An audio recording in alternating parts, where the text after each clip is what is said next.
মই উপস্থিত আছো এতিয়া বৰপেটা ৰোডৰ উত্তৰ অঞ্চল যি আৰু এই উত্তৰ ৰাতিবাৰীত মই এতিয়া উপস্থিত আছো আৰু মোৰ কেমেৰা হাতীতে দেখুৱাব কেনে এক পৰিৱেশ যি জলমগ্ন হৈ পৰিছে সকলো বাট পথ আৰু ইয়াত স্কুলীয়া ছাত্ৰ ছাত্ৰীকে আদি কৰি কিন্তু বিভিন্ন সময়ত ইয়াত জীয়াতু ভুগিব লগা হয় আৰু দীৰ্ঘদিন ধৰি তেওঁলোকে এনেকুৱা সমস্যাতে ভুগি আছে যাৰ ফলতে তেওঁলোকৰ আমাক বিভিন্ন অভিযোগ কৰিছিল বিভিন্ন সময়ত যে এই পথৰ এক বাতৰি পৰিৱেশন কৰিবলৈ তাৰ পাছতে আমি ইয়াত উপস্থিত হৈছিলোঁ আৰু এগৰাকী স্থানীয় লোক আছে তেখেতৰ পৰা মই কিছু কথা জানিবলৈ চেষ্টা কৰিম কেনেধৰণৰ সমস্যাৰ সন্মুখীন হৈ আছে। এইটো আজি তকৰিবান 5 বছৰ ধৰি চলি আছে। এইটো বহুত ডাঙৰ প্ৰব্লেম, বহুত সমস্যা। এইটো ডাঙৰ সমস্যা যিটো মানে আমি ফেচ কৰি আছোঁ। ল'ৰা ছোৱালী স্কুলত যোৱাত, কলেজ যোৱাত যাতায়াত ব্যৱস্থা ঠাপ হৈ যায়। অলপখিনি বাৰিষা হ'লেই ৰাস্তাটো ঠাপ হৈ যায়, পূৰা পানী এয়াৰটোমান পানী হৈ যায়। তো ৰিকুৱেষ্ট আমাৰ এই সমষ্টিৰ যিটো আজিৰ দিনত বিধায়ক আছে ৰঞ্জিত ডাঙৰীয়া জনাবক মই জনাইছোঁ ইফালে অলপ ধ্যান দিয়ক আৰু এই ৰাস্তাখিনি অচিৰে ঠিক কৰি দিয়ক। এইটো আপোনাৰ ওচৰত মোৰ অনুৰোধ থাকিল। হয়, দেখা গৈছে যে এই পথেৰে কিন্তু বৰপেটা ৰোডকে আদি কৰি বিভিন্ন কৃষক ইয়াৰ লগত জড়িত আৰু এই পথেৰে কিন্তু কৃষকসকলে বজাৰলৈ আনে শাক পাচলি আৰু এনেধৰণৰ কিন্তু যাতায়াত ভুগিব লগা হৈছে। কি আবেদন থাকিব আপোনালোকৰ? এইটো মেইন ৰোড মানে আপোনাৰ ৰেলৱে লাইনৰ পৰা পাৰ হৈ পেলাই এইটো ৰোড উত্তৰ আইঠাবাৰী আজাদ নগৰ হৈ পেলাই মণিপুৰ হৈ পেলাই মৈৰাজাৰ গান্ধাৰীপাৰা ইফালে একদম আপোনাৰ খুৰচাবাৰীলৈ আৰু আনন্দ বজাৰলৈ, হালবাৰী আনন্দ বজাৰলৈ এই যোৱা ৰোড।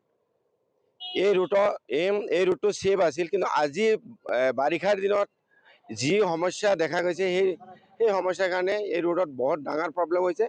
এই সমস্যাটো সমাধানৰ কাৰণে মোৰ এই সমষ্টিৰ বিধায়কজনক অনুৰোধ জনালোঁ। হয়, আনপিনে মই ই ৰিক্সা চালক আছে কিছু সংখ্যক যি দেখা গৈছে এই পথটো কিন্তু বৰপেটা ৰোড সৰ্ব সমষ্টি, আনপিনে কিন্তু বাস্কা মানাহ সমষ্টি দুটা সমষ্টিৰ লগত জড়িত। কি আবেদন থাকিব? ৰাস্তাটো কিমান দিন ধৰি এনেকুৱা হৈ আছে? বহুত দিন ধৰি, আজি 5 বছৰৰ বেছি। তাতে আৰু সেই পকা ৰাস্তাৰ মূৰত যিটো ৰাস্তা এনেকুৱা বেয়া হৈছে, বৰষুণ পৰিলে সেই ৰাস্তাৰ ওপৰতে মানুহ খোজকাঢ়ি যাব নোৱাৰে। পানী সেই ৰাস্তাৰ ওপৰতে একাঠ হৈ পাৰ হৈ আহে। কিন্তু যিখিনি ৰাস্তা হৈছে সেইখিনি হৈছে, যিখিনি হোৱা নাই সেইখিনি খুব বেয়া। কি আবেদন জনাব চৰকাৰক? চৰকাৰৰ আবেদন কৰোঁ, চৰকাৰ অতি সোনকালে যেন আমাৰ ৰাস্তাখিনি ভাল কৰি দিয়ে, মানুহৰ খুব অসুবিধা অহা যোৱা কৰাত। দুটা সমষ্টি পৰিছে, এটা মানাহ, এটা সৰ্বক ভৱানীপুৰ পৰিছে। Thank U.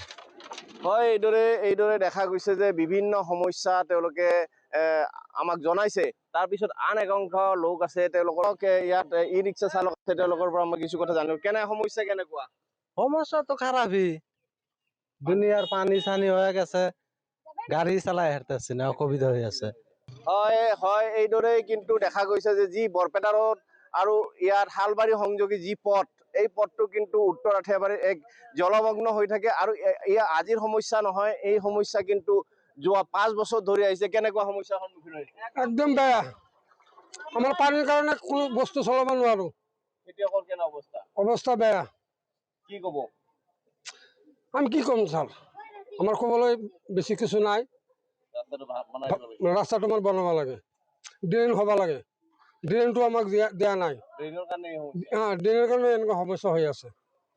মানুহ হাৰাশাস্তি কৰোঁতে তো বহুত পাৰে, যেতিয়া ভোটৰ দৰকাৰ পৰে আহি যায় পানীত ডুবি আহিব লগা যায়। দিম তোমাক, ডাঙৰ ডাঙৰ কাম কৰি দিম। এতিয়া যেতিয়া আমি পানীত ভাহি আছো, এখন তাহাঁতৰ কোনো খবৰ নাই। হ'ব ছাৰ, হয়, এই কিন্তু স্থানীয় লোকৰ যি সমস্যা আৰু এই সমস্যা আজিৰ নহয়, যোৱা 5 বছৰ ধৰি এই সমস্যাৰ সন্মুখীন হৈ আছে আৰু তেওঁলোকে এইদৰেই কিন্তু নিবেদন জনাইছে যে অতি সোনকালে যাতে পথটো মেৰামতি কৰি দিয়ে। এই প্ৰতিবেদনলৈ বৰপেটাৰ পৰা অঞ্জন জ্যোতি নাথ, NK TV।